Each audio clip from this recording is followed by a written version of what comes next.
Every year, around 12,000 people in the United States suffer a spinal cord injury. Spinal cord injury has a broad spectrum and can range from a simple disc herniation all the way to compression of the spinal cord, either from tumors or from bleeding, gunshot wounds, and other things.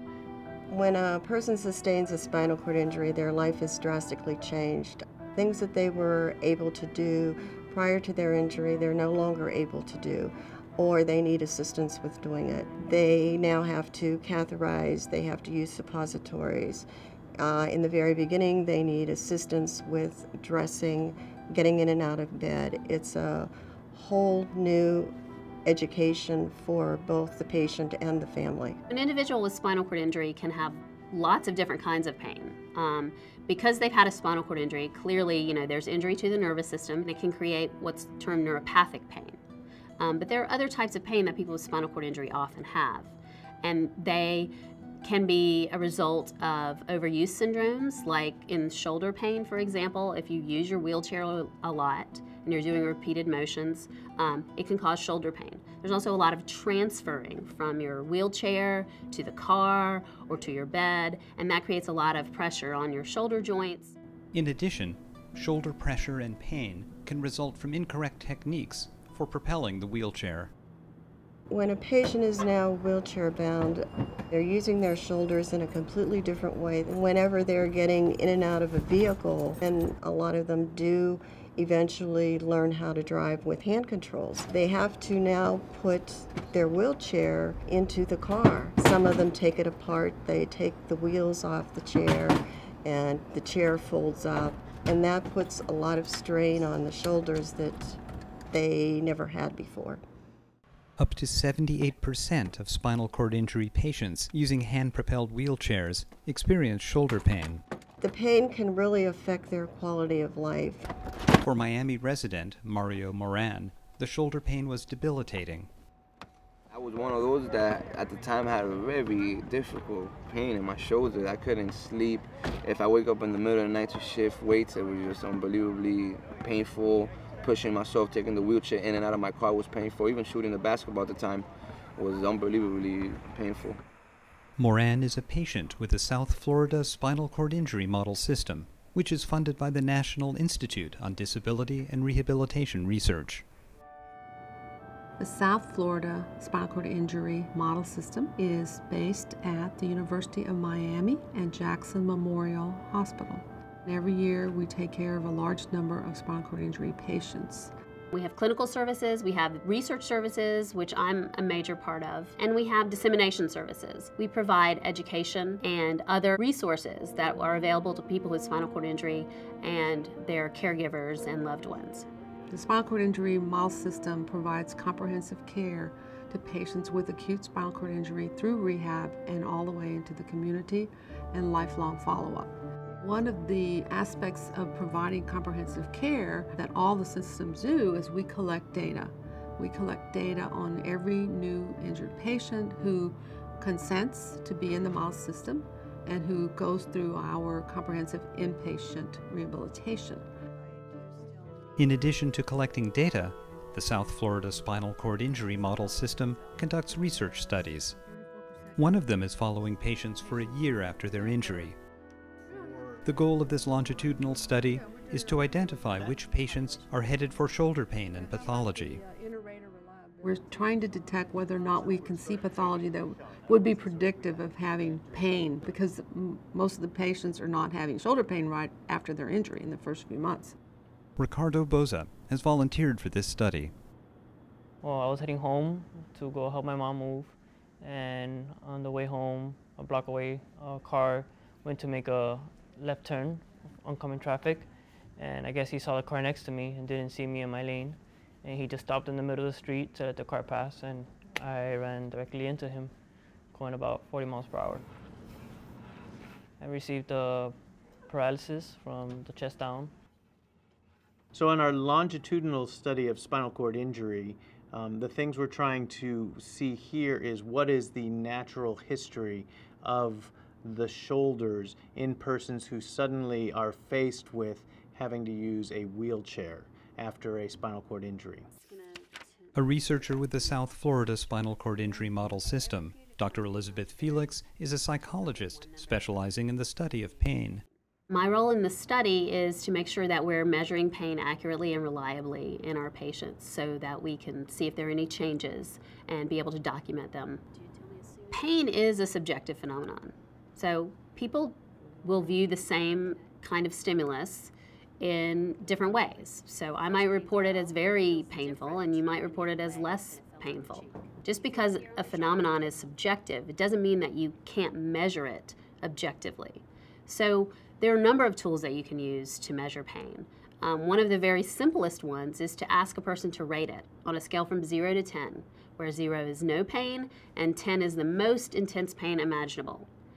And using just a simple scale like that, it's been shown that this is a very reliable and accurate scale, so that if a person first rates their pain at a 6 and then it goes down to a 3, you can be pretty sure that there's actual pain reduction there. How would you say the intensity of your shoulder pain is? 4. 4. Sounds about Okay. right. One of the instruments that we use to document pain is a pain diagram. So this is basically an outline of the body, and we ask the patient to indicate on the diagram where they have their pain. So we can see where the location is, how far it spreads, and any changes that might develop over time. When you're evaluating a painful condition or a chronic pain condition in a person, you don't want to just look at how bad is the pain or where is it located. You need to look at things like the quality of the pain, how they describe the pain. This tells you a little bit about what kind of pain it might be and how best to treat it. But the other things that you want to be concerned with are how the pain impacts their life. So a very intense pain in one person may be treated differently than a very intense pain in another person, because in that first person, they may be able to ignore it or cope with it in very appropriate ways, and they're able to get around in their life. But the other person who has the same intensity of pain may not be able to cope with it as well. While Felix studies the experience of pain, another researcher at the South Florida Spinal Cord Injury Model System, Dr. Robert Irwin, focuses on the physical causes of pain. When we admit somebody to the study, we want to take a look at their tendons with the ultrasound machine. We start by looking at the biceps tendon to see whether there's any evidence of abnormalities there. Oftentimes, people who have shoulder pain from a rotator cuff problem will have fluid around the bicep tendon, and that gives us a good idea to begin with whether there's something going on. The second thing we look at is whether there are any changes to the bone that occur as a result of overuse. The third thing that we then look at will be whether or not they have a tear in the rotator cuff. This way we can get a look at the dynamic movement of the tendon, which is not shown by any other study that we can do currently. MRIs are just a picture, whereas we can get a video of a tendon moving and see if there's something going on. Until recently, ultrasound has not been as definitive as things like MRIs. MRIs are expensive, but with the newer technologies, we can now get almost as good a picture with the ultrasound as we do with the MRI. This allows us to do this study and be able to see minimal changes. While scanning Boza, Irwin found a tear in his rotator cuff that hadn't been diagnosed before. The tear has been healing with conservative care, which means without surgery. Irwin hopes the study will help detect shoulder damage before patients feel pain, so that he can direct them to use their arms in such a way that pain never develops. One of his tools is called quantitative ultrasound, which uses software to detect damage in the shoulder joint that even his own trained eye cannot see.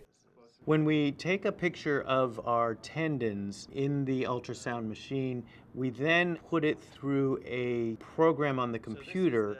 There are 9 different things that we look at that are really not something that the human eye could see, but only the computer can. And so we go in and we look at the exact same spot on the tendon, and we can compare it at 2 different points in time, thus allowing us to see whether these parameters that we have come up with through the computer are something that we can use in the future to be able to detect problems. The longitudinal study is still in progress, so the results are not yet known. But if members of this research team get their wish, all new spinal cord patients will get a shoulder ultrasound soon after their injury to establish a baseline for their care and then follow-up scans every year. While the longitudinal study simply observes patients over a year, a second study at the South Florida Spinal Cord Injury Model System is testing whether a simple intervention can reduce or eliminate shoulder pain. Exercise. In the exercise study, they all have shoulder pain when they first enter. All they know is they have pain and they don't know what's causing it. We're hoping to show that the exercises help lessen or totally get rid of the pain for them just by strengthening the muscles and the tendons in the shoulder. We're doing this study just on paraplegic patients. It has to be some type of traumatic injury that has caused the paraplegia. Suffering from a traumatic injury, Mario Moran qualified for the study and enrolled. Out your shoulder. It was May 27, 2005, prom night, my senior prom night. I got shot at 11:33 p.m. The reason I know the time is because as I got shot, as I was falling, I picked up my phone and I started dialing 911. I remember picking up the phone and seeing the time, 11:33. Moran was taught 4 simple exercises, which he then practiced at home for 12 weeks.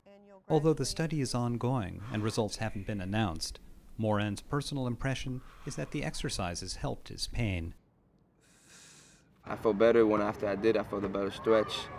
I felt after a couple of weeks of a little bit of more improvement when in the middle of the night when I wake up, if I could shift my body weight, I noticed that my shoulder wasn't getting as much stress as they got in before I was involved in the study. In fact, with his shoulder pain mostly eliminated, he's been able to pursue his passion, basketball, at a highly competitive level. It's a goal of the South Florida Spinal Cord Injury Model System to help all patients aim so high.